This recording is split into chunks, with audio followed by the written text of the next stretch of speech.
Tonight, we are going to hear much more of our heritage and the reasons why pride and self-confidence should be natural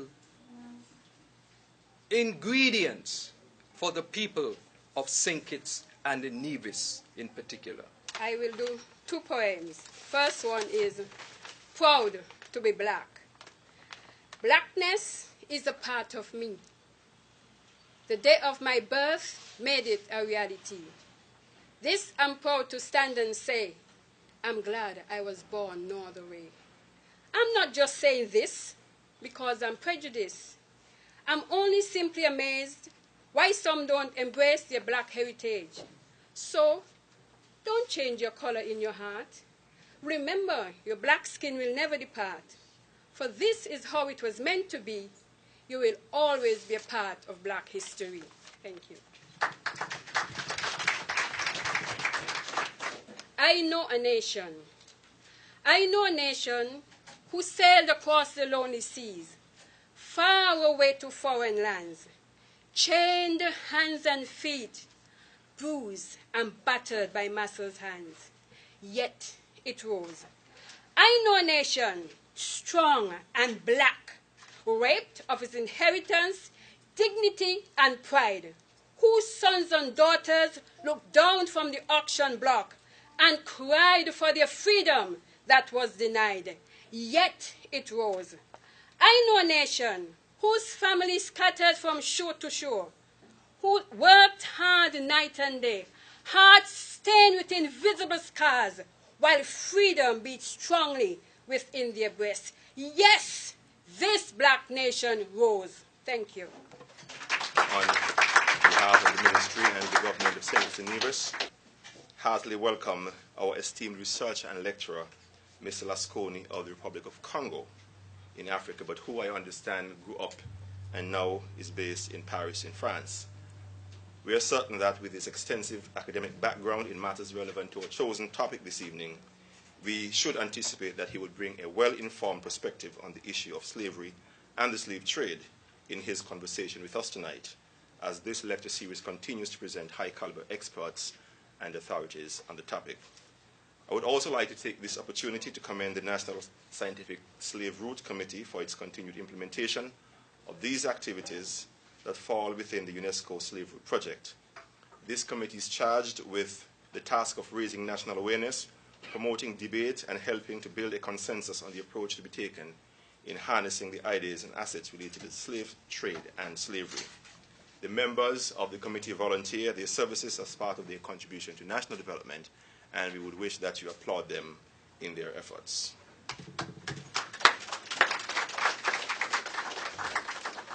The lecture seeks to uncover layer by layer the complex process of mental decerebration imposed by the MAFA, or that is the many centuries of suffering of Africans and the African diaspora through slavery, imperialism, colonialism, oppression, dehumanization, and exploitation. And it will explore the various sophisticated and interrelated modalities by which it was able to achieve many of its objectives. One of the main purposes of this lecture, therefore, would be to speak specifically to the black youth of our country, and to give them a sense of their history, or a better sense of their history, and the larger connection with a global and corporate story, and the narrative that transcends the parochial boundaries of their daily individual experiences. It is my hope that this message will not only be imbibed by those who are present here this evening, but this message will be propagated to the many youth and other people in our society on an ongoing basis. It must be emphasized that UNESCO's and the government's efforts to commemorate slavery and the slave trade through the promotion of the Slave Route Project should also be of educational value for the wider population, and more particularly for our children, people of school age. Out of this exercise tonight, we must be able to better establish linkages between the global slave trade and our local history, and the relevant educational material which should find its place in the official curriculum of our education system. The exercise in which we're engaged is designed to help us move from just a generic appreciation, where that may happen to be the case, to a closer and more relevant valuing of our history as it relates to the slave trade. We must additionally gain a better sense of the broader issues associated with the legacy of the slave trade. For example, how ought we to leverage this legacy to enhance our schools' educational programs and the education of our young people, and how ought we to use our physical assets, such as our recognized slave sites and other resources of historical value, for the advancement of tourism and the overall economic development of our country. So once again, ladies and gentlemen, I want to welcome you. I hope that you would enjoy the presentation and be engaging at the end of it. At the end of it all, we should have benefited, and I want to thank you again for coming this evening. Thank you very much. I feel free. I'm nothing like what I used to be. And I can say this because of my country. It taught me the values of strength and existence and made me appreciative of my inheritance.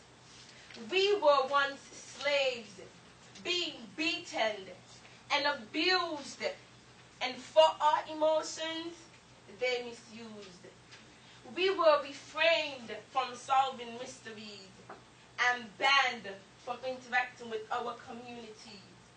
We were whipped, chained, and locked away for days, months, nights, depending on the things that we say. We were abused beyond imagination. Words, scars, tears can't show the manipulation. Pain, hurt may not recover our memory, but it has made it better for the next century. You ask me, who am I to know so much? I'm just a 15-year-old girl just hearing about stuff. But I've learned that wisdom and understanding is not seen but learned, not studied but observed, not listened if not yet heard. That's what's driven my wise words. I know they show no sympathy, but all that pain is now history. We are an independent nation that has grown beautifully, whose once evil ambition is now unity. The songs, one song like, wade in the water, wade in the water, children, wade in the water, God's gonna wade in the water. No longer belong. Patience, wisdom has helped us to overcome. This history has affected both the old and the young. Even though our peace isn't so strong, if we try a little kindness, we can't go wrong. This has molded my future, my identity, my country, where I can confess, rebuild myself, and express myself. Thank you. Mr. Lasconi has permitted me to just call him by his last name. His first initials are 6, NYSYMB, none of which I can pronounce, so he has given me permission to just call him Mr. Lasconi. Mr. Lasconi was born in Brazzaville, Congo, and grew up in Paris, France. He is a man that multiplies, multidisciplinary. He is a writer, historiographer, researcher, poet, documentary filmmaker, and jazz band leader. He has penned several books and produced several films, all activities aimed at defending a cause that he considers essential. The subjects of his documentaries betray his passion and commitment for history, jazz, and Negro art. He has studied the history of African with the griots in the greatest initiatory centers of the hinterland, music at the Municipal Conservatory of Music and Dance, and cinema at the Preparatory School in Cinema and Audiovisual. He knows and has played with many of the great jazz musicians of our time, and often spends his time in all the legendary places where the music is produced. It was after reading the philosophy and opinions of Marcus Garvey that he finally committed to the history and Negro art. He has traveled 23 countries in Africa, 18 in Europe, 11 in the Caribbean and America, camera in hand. He made more than half his journeys with his wife and children to prepare for the rotation. His aim is to show the other side of Africa, the laughing, the singing, the creating, and not one that reaches out to receive alms. The books can be read and understood by those who are literate, while images can be more easily interpreted even by the illiterate. For nearly 2 decades, the activist has lectured on jazz and on various historical subjects relating to the Negro question. He has performed as a lecturer in many schools, universities, institutions, cultural centers, bookstores, libraries, and museums. The themes have focused on Marcus Mosiah Garvey, themes such as slave trade and slavery, Africa and its civilizations, Africa colonization, sociology, and political. From France, Paris, Burkina Faso, Guadeloupe, Germany, Antigua, Mali to St. Kitts, Lascani's aim is to popularize knowledge because ignorance is the main source of incomprehension between human beings. A man who travels a lot does not carry prejudices in his luggage. He concludes, when the history books and foreign media caricature Africa, it is the duty of one who is born to correct this false image. That is why he has just completed 2 series of documentaries entitled Portrait of Engineering Africa and Africa, the Hidden Beauty, a long journey that takes us from the coast of the Zambezi River to Sahel, monumental works for those who cannot move. His motto is faith, determination, and courage. These 3 elements are, according to him, essential to the course. Ladies and gentlemen, it gives me great pleasure to introduce to you a man who is telling our story so that the story of the hunt will no longer glorify the hunter.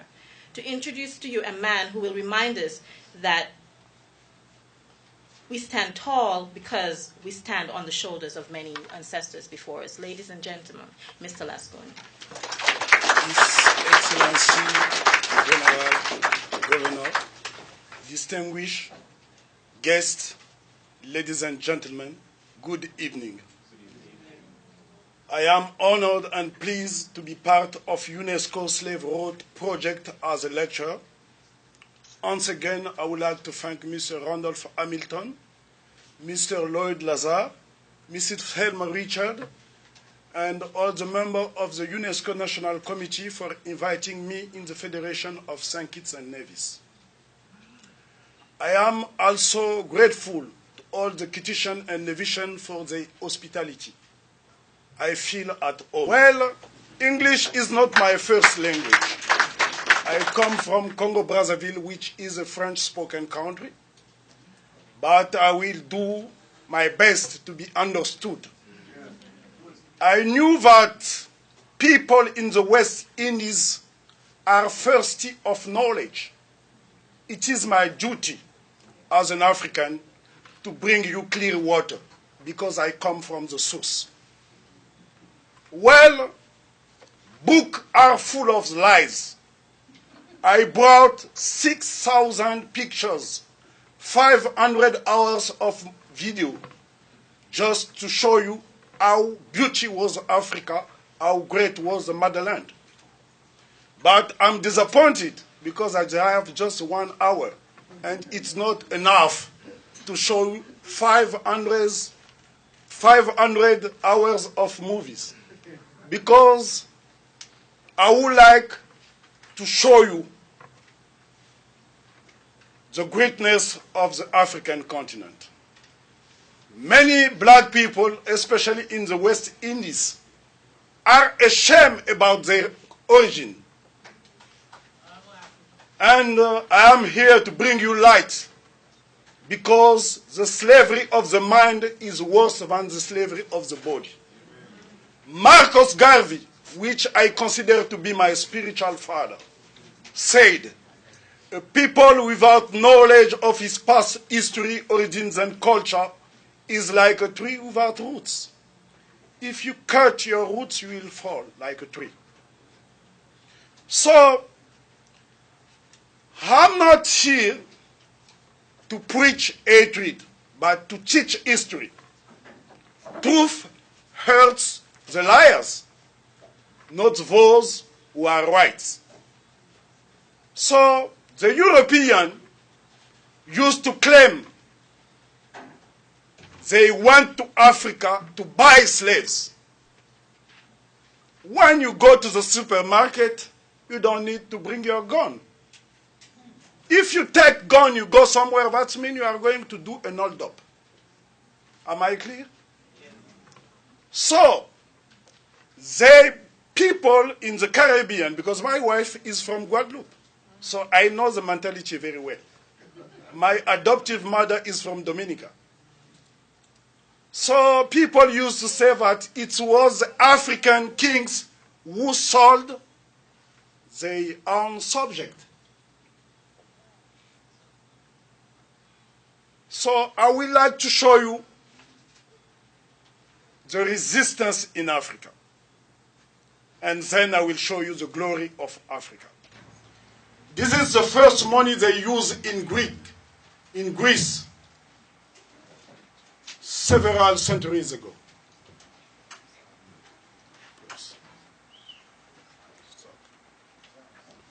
A black man on a Greek coin. A black man on a Greek coin. This is the first money they use in Greek. 550 years before Jesus Christ. A black man in Greece. Because the Africans were the master of the world. They taught civilization to the Greek. And it was the way to pay a tribute to the master. Let's go to Ethiopia. Palais de Fasilidas. This is not a painting, this is a picture. This is a castle. It was built in 1632. Ethiopia is not in Europe. It is in Africa. This is Ethiopian map. I would like to take you to Lalibela. When you see this, you have an impression to see a cross. It's a 4 floors building.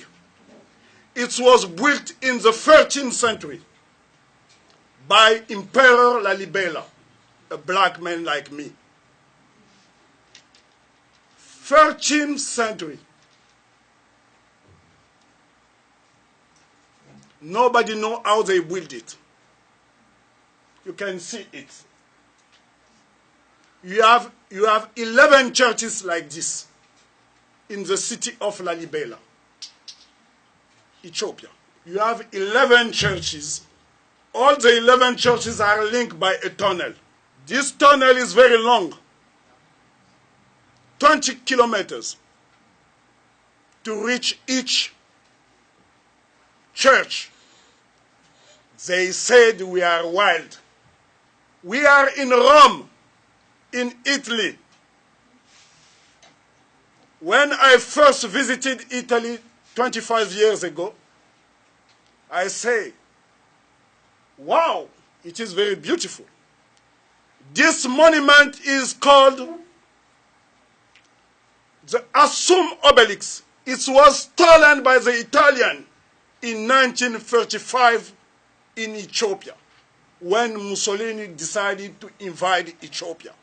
When you take something that doesn't belong to you, that means you are a thief.